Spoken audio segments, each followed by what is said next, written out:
Subscribe कीजिए सही Hyderabad channel को और बेल आइकन को दबाइए लेटेस्ट प्रोफेशनल वीडियो सबसे पहले देखने के लिए। जिंदगी में अच्छा और बुरा वक्त सब पर आता है।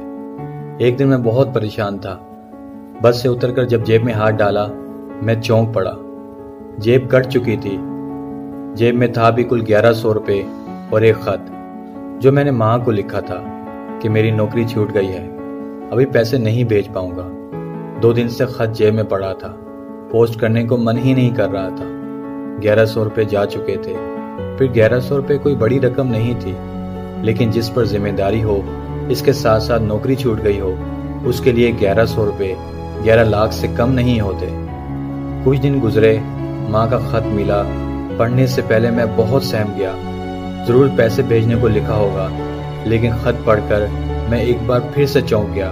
माँ ने लिखा था, बेटा 10,000 रुपये का तेरा भेजा हुआ मनी ऑर्डर मिल गया है। तू कितना अच्छा है, पैसे भेजने में कभी लापरवाही नहीं करता। मैं इसी सोच में गुम हो गया कि आखिर माँ को मनी ऑर्डर किसने भेजा होगा। कुछ दिन बाद एक और खत आया। चंद लाइनें लिखी थी। लिखा था, भाई 1100 रुपये तुम्हारे और 8,900 रुपये अपनी तरफ से मिलाकर मैंने तुम्हारी माँ को मनी ऑर्डर भेज दिया है। फिक्र ना कर, माँ तो सबकी एक जैसी होती है ना, फकत तुम्हारा जेब कतरा भाई।